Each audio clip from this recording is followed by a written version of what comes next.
Okay, now we'll continue with how US dollar has gained its power.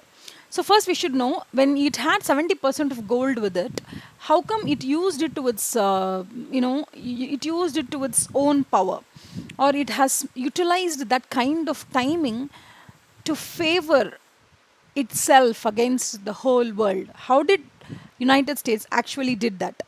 See, one thing you'll have to understand, that is how the gold standard worked. And also you should also know why silver or platinum or diamond did not work as a currency, or why is there no silver standard or platinum standard or gold, or that is, or diamond standard. Because diamond, if you take diamond for example, diamond cannot be minuscule, or it cannot be divided into a very minute portions. And silver was available in a very large amount, and it was easier to mine, and people might duplicate it, and so they did not give so much of importance to silver or bronze coins. And there came gold, which exactly supplied the that kind of scarcity. It is not too scarce to find like diamond, and it's not too sufficient or surplus like silver. It was serving the purpose. So what exactly do you think is a gold standard? See, for example, gold was used as a coin. Imagine we have India, and India is using gold as its currency or commodity.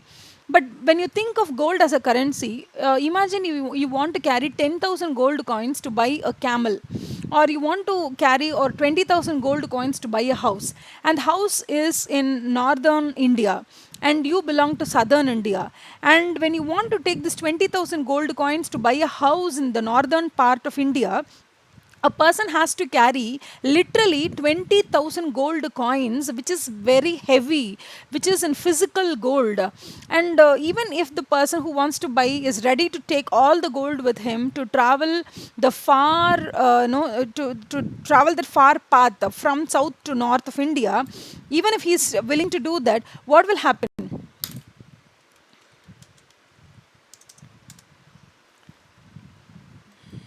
See, imagine you're in Bangalore, and you want to take the gold coins to New Delhi. So, what will happen? You will have to take the coins with you. Yes, you'll have to take the coins with you. You'll have to take a very big bag, and in that bag, you have to put all the coins and you have to carry. Isn't it a very easier form of telling the thief out there that I'm carrying 10,000 or 20,000 gold coins? If you want, come and rob me. That is the, indirect message you're giving to the person, to the very person who's ready to rob you. Which means a person who has 20,000 gold coins and who wants to buy a house in New Delhi, and who has to travel from Bangalore, what will happen? He has to necessarily carry the gold coins. As a result, what happened? He is exposed to so many risks. As a result, what he did was he called the Bangalore king. We'll imagine then there were no democracy or republic, because we were still under the clutches of Britain, or we were still under the clutches of king. So when it comes to that kind of topic, you are from Bangalore, you are from a different region. There is from the southern India, you want to travel to northern India to buy a house. So you're ready. You have the 20,000 gold coins with you. You want to travel. Then you're being exposed to so many risks. So you're asking your Bangalore king that, king, can you please hold this 2000 coins for my sake and give me a piece of paper or olachuvadi or anything for that matter as a token, telling the New Delhi king that I actually is the owner of 20,000 gold coins and I have submitted that to you. Which means the consumer or the common man who wants to buy a house in New Delhi is asking the Bangalore government or the Bangalore king to hold the 20,000 currencies or the 20,000 coins with Bangalore King's treasury. And the Bangalore King has to send a message to New Delhi King that there will be a person called as so and so. He'll come to your kingdom. He'll give you a token which I have given him on my behalf. So if you receive that person's denomination in a very simple token, it is an authorized token that I have issued. I have the 20,000 coins with me. You can give him the house away. because it was very difficult for the person who travels from Bangalore to Delhi to carry all the 20,000 coins. So he just deposited the coins with the Bangalore government, and he went to New Delhi with that, with just a piece of paper. Nobody's going to know whether you have a piece of paper. It is so invisible, or it is not literally visible to everybody. So nobody is going to rob you. So you can safely take the paper to New Delhi government or the New Delhi king and give them the paper, and you can buy the house. Do you understand what I say? Which means gold served the purpose for being the money, but it was not easier to carry. As a result, every king started to receive the deposits of the common man in his treasury, and he issued a token. Do you understand? He issued token. As a result, everybody who had gold coins with them, they deposited with the government or with the king, and they received something called as token. That token in the later years was transformed into what we call today as currency, which means every currency that every people of your country holds is backed up by gold. So if a person wants to get gold, he can come and surrender the token and he can get the gold. This is how gold standard was prominently invigorated in many parts of the world. Okay, in the same way, every country was acting as per the gold standard. But after the World War II, when most of the gold are now accumulated with US has the most gold reserves, which means a large amount of US dollars can be now supplied, which cannot be done by any other country because they do not have the proper backup of gold reserves to print the currency. As a result, in 1944, by calling all the allied nations into a meeting in Bretton Woods, he said that hereinafter, since you guys do not have so much of gold to do the international trade, for example, if India wants to do an international trade with Africa or with Europe or with Spain, what it should do when it imports something from Spain, it has to pay in gold, right? But the United States said, since the most gold reserves is with me, all you guys, or that is all the 44 nations, when you do the international trade, instead of using gold, now you guys are going to use US dollar. Do you understand? Which means US dollar has now been treated just like gold. As a result, when India imports from Spain, when it wants to pay to Spain, Spain asks, please pay me in dollar because United States has most gold reserves. So when I receive the consideration in terms of dollars, it is pretty safe for me because that country has the gold backup. It is only with this Bretton Woods system that the whole dollars rise as the whole new empire started. And every country from there on, every country, there is all the 44 allied nations which attended that meeting, have started to do the international trade with dollar and not with any other currency. And also in that meeting, they have fixed the price of gold in terms of dollar. That is, 1 ounce of gold is equal to this amount of dollar, or $1 can buy 0. So and so of gold. This is what the fixed rate system has been checked. See, for your perusal, I'll tell you. In Bretton Woods Agreement, what happened? In Bretton Woods Agreement, they have come to a concept called as the whole international countries will now use dollars in the place of gold, because whole world 70% of gold is now concentrated in USA. And the next one is maximum. If you want to have the factual check, you have here, the United States holds the number 1 spot with over 8,000 tons of gold in its vault, nearly as much as next 3 countries combined. Okay, it is not just now, even that is as of 2018 also, United States has so much of gold with it.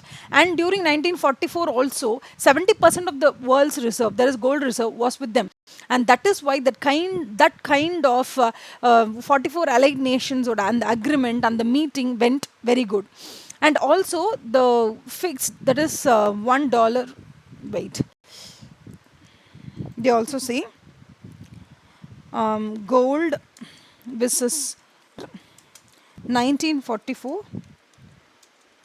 Bretton Woods fixed exchange system. See?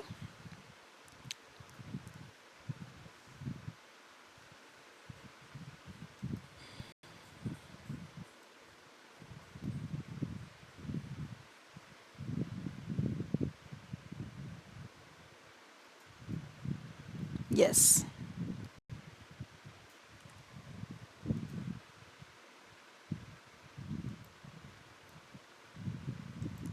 See here.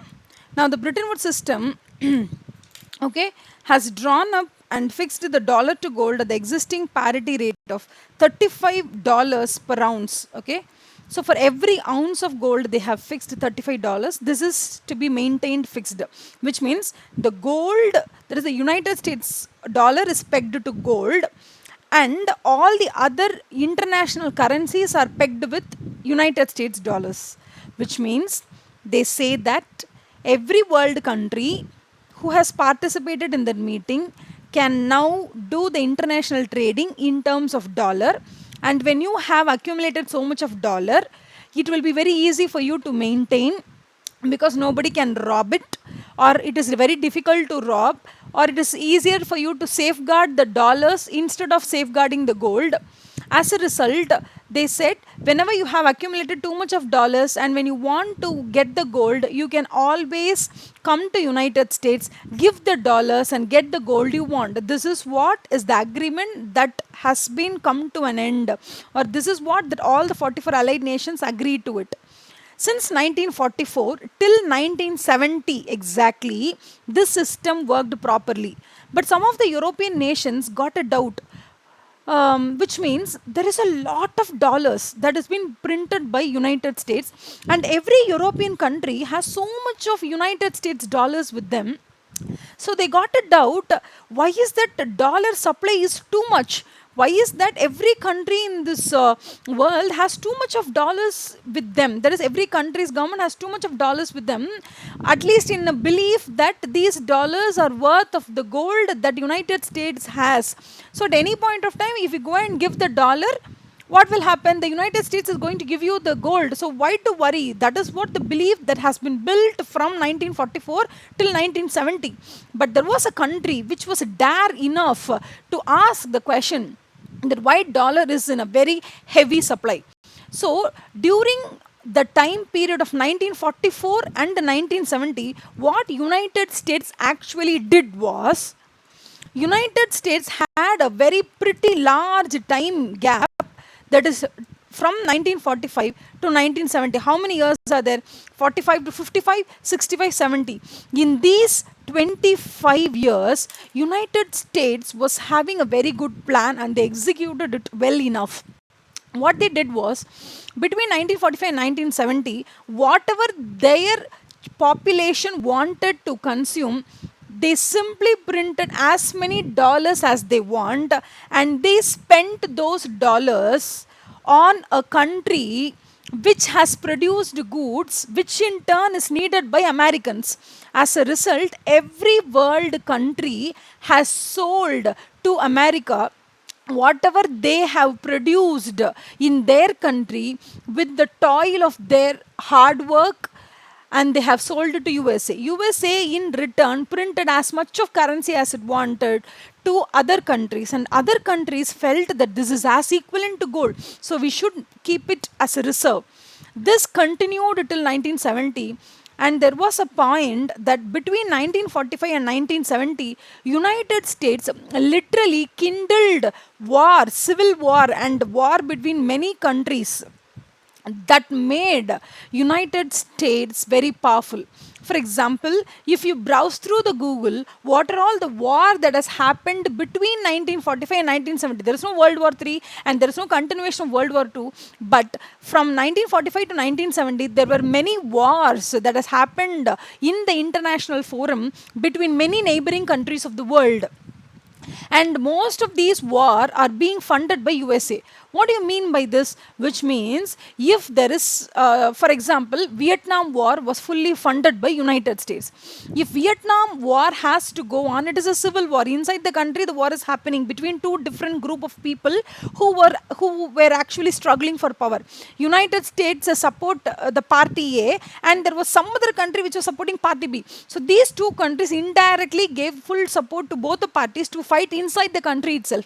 As a result, in Vietnam war, most of the needed equipments, military equipments, and all the food which is needed for fighting the war has been supplied, okay, from that is on behalf of United States, which means United States spent dollars on a country. For example, Zimbabwe has so much of production of rice, wheat, and all that. So what will happen? America will issue the dollars to Zimbabwe, and Zimbabwe, or you can take Libya for that matter, or Egypt, or whatever country you can imagine. So what will happen? America will print the dollars, it will give the dollars to Libya, and Libya will in turn give the food supplies, and these food supplies will be sent to Vietnam for the soldiers who are fighting the war. After a prolonged fighting of, that is, after prolonged Vietnam war of 7 years, at the end of the day, USA failed in that. But during those 7 years, for all the food supplies, for all the medicine supplies, for all the medical equipments and the military power that has been supplied by USA did not produce the full supplies and then send to Vietnam. Rather, it printed as many dollars as it wanted, and it has given Libya, and it has given to Gambia, and it has given to Morocco, and all these countries sold their production for exchange of dollars. They received dollars, and they have given all the supplies, and all the supplies has been used in the war of Vietnam. As a result, what happened between 1945 and 1970? United States printed its dollar like anything, and it has given to the world countries to buy all the goods and services that all the world countries is producing, and in turn it used all these goods and services to fight many wars, as many wars as it wanted between 1945 and 1970. As a result, the number of dollars that was in supply exceeded the gold that United States actually possessed. As a result, what happened, when some of the countries in Europe had a doubt that why is that so much of dollars is in circulation now? Is it even worth holding dollars, just believing that it is equivalent to gold? Let's go to the US Department, the Treasury Department, and just let's just surrender the dollars and ask for gold. And in 1970, United States came to a very shocking point where if the whole dollars which United States has printed to the whole world for consuming all the goods and services and supplying that to fight a war, these supply of dollars have exceeded the gold that they had. As a result, if at one point of time all the nations, if they try to come and surrender the dollars for gold, then USA will run out of gold. As a result, in 1971, the then President of United States, Nixon, announced that hereinafter none of the world countries can get gold in return for the dollars you surrender.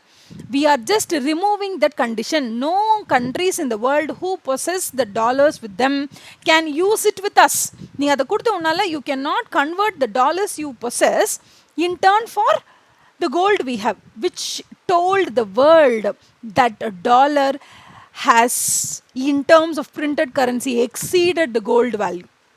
Which means they said in 1944, if there were 100 tons of gold and $100 in supply, then they said 1 ton is equal to $1. But in 1970, it came to a halting point that there were 100 tons with USA, and the amount of dollars in supply is around 10,000. As a result, now dollar has lost its value. Yes, this is the truth. Which means that Americans had a very great blow. What do you mean by that? Now, in 1970s or in the 1971, Nixon announced this policy of breaking the gold and dollar attachment. They have totally broke the gold versus dollar attachment. As a result, what happened was the whole world came to know that there are more supply of dollars in this world than the possession of gold with the United States. As a result, what will happen now? Now, anybody who wants to trade with the United States, what will they do? They should be very clear. If they want to sell anything to United States, now they have to collect more United States dollar for every one single unit of commodity that they want to supply. For example, before 1970, when they believed that 100 tons of gold and $100, when that equation was there, every good they supplied, they collected dollar in terms of that equation. But now the equation has become imbalanced. As a result, if you think that for one good you have to collect 1 ton of gold, for the example, 1 coin of gold, the previous equation was 1 coin of gold was backed up by only $1. As a result, one gold coin will be equivalent to $1. But now, for every one gold coin, you have now $10 in circulation.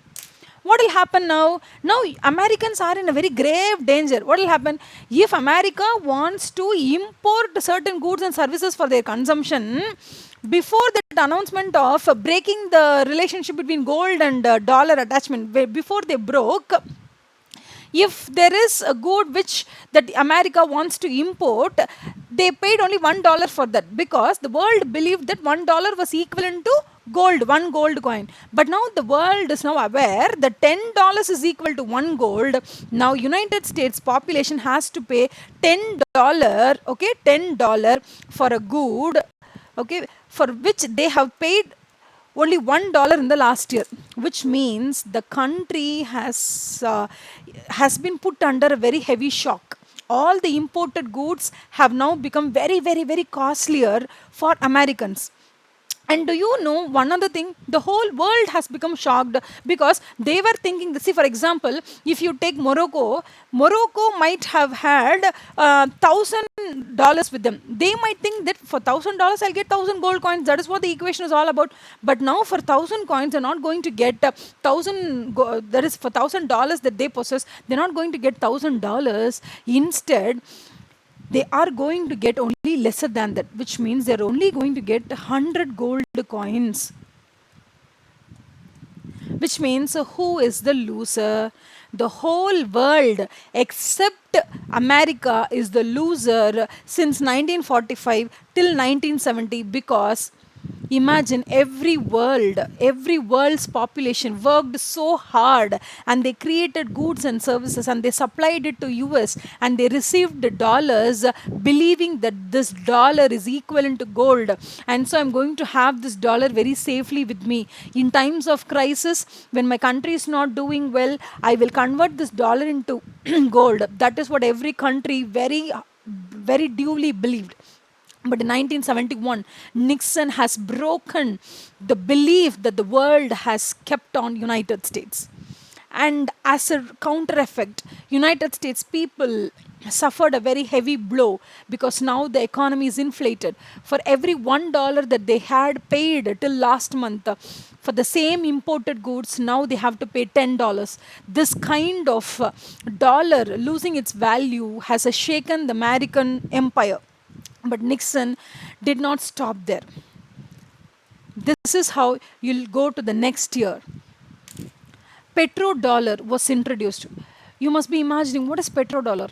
Right in the year in which Nixon announced that dollars will not be exchanged for gold hereinafter, in that year, in 1971 itself, there was the introduction of petrodollars, which means if gold is being detached from dollar, the whole international countries will not now trade in terms of dollar, because now dollar is not worthy of it. Dollars cannot be transformed into gold. So every country will not be willing to trade in terms of dollar. If America wants to continue the importance of dollar in this international plethora of platform, what it has to do? Right in 1971, it felt that the whole world has to run on oil and natural resources, oil and natural gas. But the whole world doesn't have that resource properly. The whole world's oil reserves is with the three most important countries. One is with United States. Number two is with the Middle East countries like Saudi Qatar, Kuwait, Dubai, or the Emirates, and Venezuela.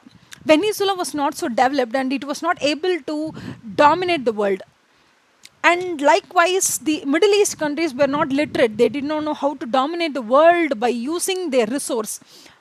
The only country which knew, the only country which had known its power so clearly was America.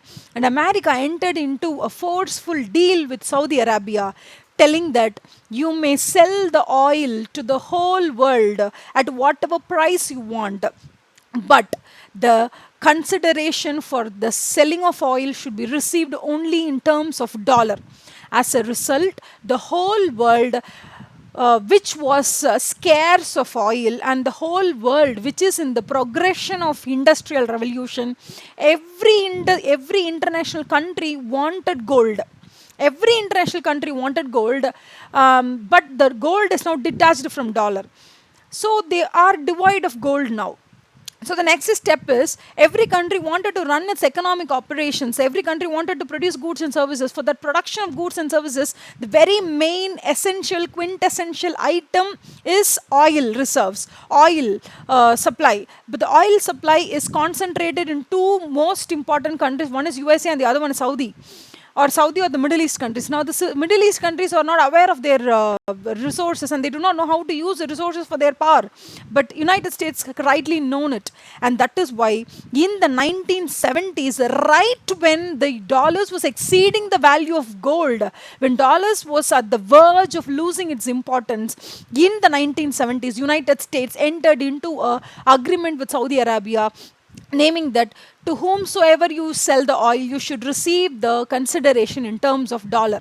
And right at that point of time, it was not at all at the brink of existence. It is at the brink of that point where it rejuvenated. It actually got its second life into existence.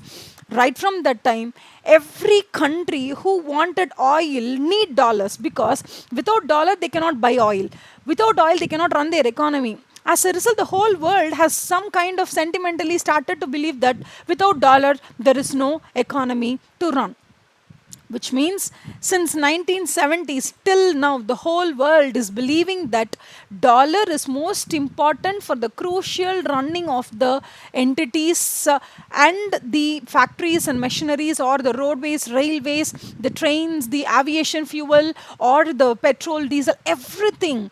The running of the economy comes from oil, and the oil comes from two major important countries, that is USA, Venezuela, and Middle East. And all these countries are constantly kept under. For example, Venezuela is right in the middle of a civil war, which means Venezuela's government has been taken down by the power of military by United States. United States did it on purpose in order to make the economic power of Venezuela weaken in such a fashion that it wanted to dominate Venezuela, because Venezuela is the highest resource of oil.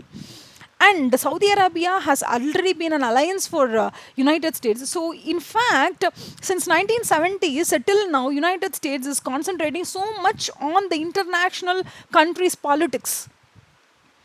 Which means after that, now Chinese yuan is making its way, which means, to put in short, whatever we have seen it so far, a country's currency gain its value only because of the demand, which means the whole world is demanding dollar because the whole world's international countries wants oil. They did not want, or they do not want dollar at all. Actually, if you see the total exports that is being made from USA, it is not even 1/10th of the dollar's demand. For example, if the whole world wants $100 for consumption, actual good and services produced in USA is only equivalent to $10, which means if the whole world needs $100, they need only $10 for consumption of goods and services produced from USA. The other $90 they want because they want oil. And in turn, the oil can be only bought with the dollar, and that coined term term is called as petrodollar, because when you buy petrol products using dollar, that is called as petrodollar. So when you want $90 only for oil consumption, only you want $10 for the consumption of United States goods. Now imagine United States did not become so big in terms of manufacturing or in terms of the technology or just in terms of production capacity or just in terms of manufacture of goods and services, which the whole world wants. That is why the whole world is wanting so much of dollars to consume the US goods. No, it is not the case. The whole world consumes US goods only to the 10th of dollar demand, which means the other 90% of the dollar demand, which means Indians are ready to give the rupee in order to get a dollar, not because they want a dollar to consume the US good, but they want the dollar to consume the petrol products which they want to buy from Saudi Arabia. Which means the demand for dollar is kept at a very high level, not by producing more goods and services from USA, but by keeping the oil prices linked with the dollar. Which means the whole world countries needs oil, and these oil reserves are highly abundant in 3 countries, and all these 3 countries are under the clutches of USA. As a result, dollar still has so much of power on the whole world base. So in the next video session, we will also see why Great Britain pound or Oman Riyal, these countries' currency are highly valuable than US dollar. Okay, I think this session will be very useful to you. Please subscribe to our channel. Thank you so much for all your supports. We will also make this same concept in Tamil for Tamil audience. It will be very connective to them. It will connect to them in a very high way, because it's their regional language. We'll try to post you as much of content as possible with a high quality. Thank you so much for watching. Please do subscribe our channel, like the video, and comment about the video quality and about the content quality. Thank you so much for participating with us. Thank you so much for being a continuous supporter.